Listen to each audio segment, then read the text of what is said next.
সশস্ত্র বাহিনীর সঙ্গে কাঁধে কাঁধ মিলিয়ে থানাগুলোকে নিরাপত্তা দিন। আইন শৃঙ্খলা রক্ষাকারী বাহিনীর সাধারণ যে সকল সদস্যরা নিহত হয়েছেন, নিরপরাধ যে সকল সদস্যরা এই গোলযোগে নিহত হয়েছেন, তাদের প্রতি আমি সহমর্মিতা জ্ঞাপন করছি।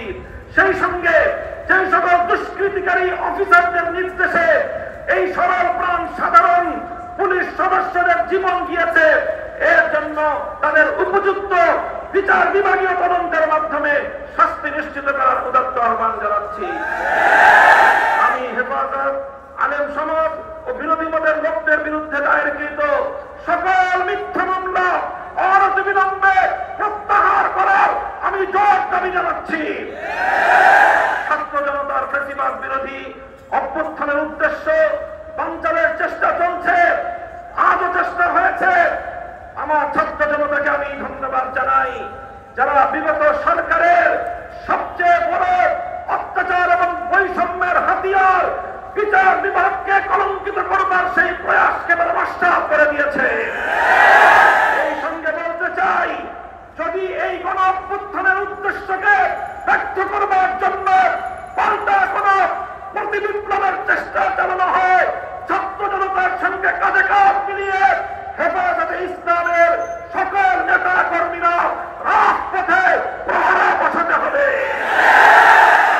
এভাবে ট্রাফিকিং ব্যবস্থার মাধ্যমে গোটা দেশের মধ্যে ছাত্র জনতা নির্বিশেষে জনগণের যেইভাবে সেবা করে যাচ্ছে স্বাগত জানাই। অনতিবিলম্বে ট্রাফিক পুলিশদেরকে দায়িত্বে নিয়োজিত করবার জন্য সরকার এবং প্রশাসনকে যথোপযুক্ত দায়িত্ব ভূমিকা পালন করার উদাত্ত আহ্বান জানাই। সংগ্রামী সাথী ও বন্ধুগণ, হেফাজতে ইসলাম ছিল, হেফাজতে ইসলাম আছে। আগামী দিনের জাতির যে কোনো ক্রান্তিকালে ইসলামের যে কোনো প্রয়োজনে রক্ত দেওয়ার জন্য আমার সামনা দপ্তরে যেতে আমরা প্রস্তুত থাকতে পারি। যারা কোথায় কোথায় বলতো খেলা হবে, আজকে তারা কোথায়? গতকাল নারায়ণগঞ্জে গিয়েছিলাম, খেলোয়াড়কে কোথাও দেখি নাই।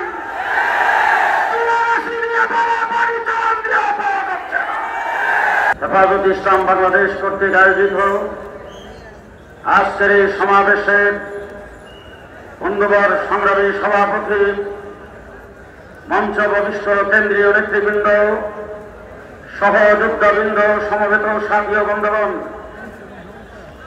গত 15 বৎসর বাংলার ইতিহাস হল নির্যাতনের ইতিহাস। বিগত 15 বৎসরে যার নেতৃত্বে নির্যাতন হয়েছে, সেই ব্রিটিশ সরকারের প্রধানমন্ত্রী শাপলা চত্বরের পরে সংসদে দাঁড়িয়ে বলেছিল, আমরা নাকি শাপলা চত্বরে রং মেখে সেখানে বসেছিলাম। পুলিশ দেখে আমরা দৌড়াদৌড়ি করেছি, আমাদের শরীর থেকে রক্ত পড়ে রাস্তা রঙিন হয়েছে। আজকে এই জায়গায় দাঁড়িয়ে পরিষ্কার ভাষায় বলতে চাই, যারা কোথায় কোথায় বলতো খেলা হবে, আজকে তারা কোথায়? গতকাল নারায়ণগঞ্জে গিয়েছিলাম, খেলোয়াড়কে কোথাও দেখি নাই।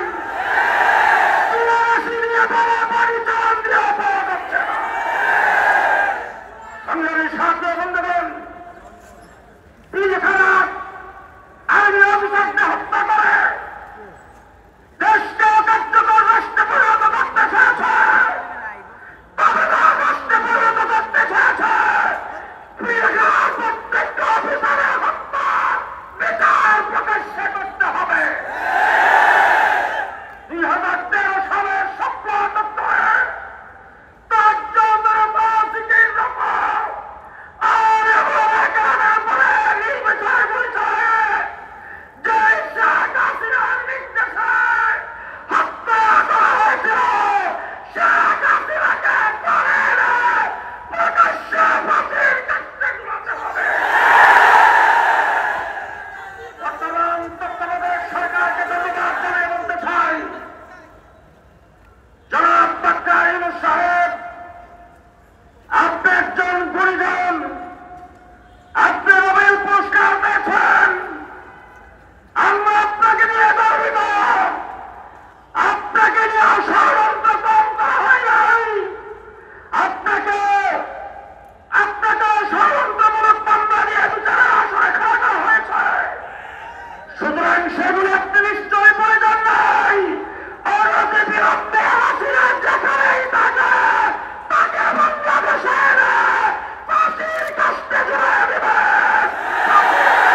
এগিয়ে আসার জন্য হেফাজতের নেতা কর্মী, আলেম সমাজ ও দেশবাসীর প্রতি আহ্বান জানাচ্ছে। এ বিষয়ে কেন্দ্রীয়ভাবে জোরালো পদক্ষেপ নেওয়া হয়েছে। সেই সাথে হেফাজতে ইসলামের সকল শাখা কমিটিকে সাধ্যমতো ভূমিকা রাখারও নির্দেশ প্রদান করছে। হেফাজতে ইসলাম মনে করে রাষ্ট্রীয় প্রতিষ্ঠান ও স্থাপনা সমূহের নামকরণের দায়িত্ব কোনো ব্যক্তি বা গোষ্ঠী বিশেষ কর্তৃক নিজেদের কাঁধে তুলে নেওয়া সমীচীন নয়। খুনি হাসিনা যেই দুর্নীতি এবং খুন খারাপি করেছে, এই জন্য বর্তমান তত্ত্বাবধায়ক সরকারকে আমি অভিনন্দন জানিয়ে বলতে চাই, অনতিবিলম্বে শেখ হাসিনাকে দেশে ফিরিয়ে এনে তার বিচার করতে হবে। আল্লাহ পাক রব্বুল আলামিন এই জালেম শাহীকে এই শাহাদাতের বিনিময়ে এই দেশকে নতুন ভাবে স্বাধীনতা দিয়েছেন। এই জন্য কালিমাতুশ শুকর আদায় করি আলহামদুলিল্লাহ। আমরা সেই শাপলা চত্বরে শহীদদের বিচার চাই, ছাত্র হত্যার বিচার চাই। বাংলাদেশের মানুষ 16 বছর যাবৎ আওয়ামী দুঃশাসনের কবল থেকে মুক্তি পেয়েছে বলে আলহামদুলিল্লাহ। ছাত্র জনতার সংগ্রামের মাধ্যমে এই খুনি সরকার 5 তারিখ দেশ ছেড়ে পালিয়ে যেতে বাধ্য হয়েছে। খুনি হাসিনা যেই দুর্নীতি এবং খুন খারাপি করেছে, এই জন্য বর্তমান তত্ত্বাবধায়ক সরকারকে আমি অভিনন্দন জানিয়ে বলতে চাই, অনতিবিলম্বে শেখ হাসিনাকে দেশে ফিরিয়ে এনে তার বিচার করতে হবে। বাংলাদেশের প্রধান বিচারপতি আজকে পদত্যাগ করেছে। আপনারা জানেন এই সমস্ত বিচারপতিদের মাধ্যমে অনেককে ফাঁসি দেওয়া হয়েছে। তারা ছিল আওয়ামী লীগের এবং শেখ হাসিনার উন্নত বিচারপতি। সুতরাং এই সমস্ত বিচারপতিদের অপসারণ করে নতুন বিচারপতি নিয়োগ দিতে হবে।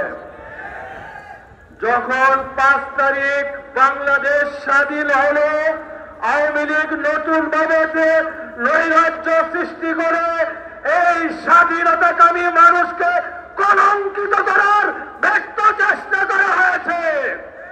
সেই জন্য আজকে আমরা হেফাজতে ইসলাম আওয়ামী লীগের এই নৈরাজ্য তারা যেন করতে না পারে, হেফাজতে ইসলাম বাংলাদেশের প্রতিটা ইঞ্চি পাহারা দিবে। নেতৃবৃন্দ আপনাদেরকে সব বিস্তারিত বলবেন, আমি শুধু 2টি কথা বলতে চাই। একটি হলো আমাদের প্রধান উপদেষ্টা ডক্টর ইউনূস সাহেব, দুনিয়া জুড়ে আপনার ব্যক্তিত্ব রয়েছে, আপনি প্রথম প্রমাণ দিন। ওই খুনি হাসিনাকে আপনার ব্যক্তিত্ব খাটিয়ে দেশে এনে বিচারের আওতায় আনুন। খুনি হাসিনাকে যত তাড়াতাড়ি দেশে আনতে পারবেন জাতির কাছে তত আপনি গ্রহণযোগ্য হবেন। 2 হলো পৃথিবীর যেই দেশ এই খুনি এই জালেম হাসিনাকে আশ্রয় দেবে, ওই দেশের দূতাবাস বাংলাদেশে থাকবে না, থাকবে না, থাকবে না। আমাদের শাপলা চত্বরে গণহত্যার বিচার করতে হবে। যাদের বিরুদ্ধে মামলা দেওয়া হয়েছে মামলা প্রত্যাহার করতে হবে। আলেম ওলামাদের মামলা দেওয়া হয়েছে, গ্রেফতার করা হয়েছে, তা বিনা শর্তে সেগুলো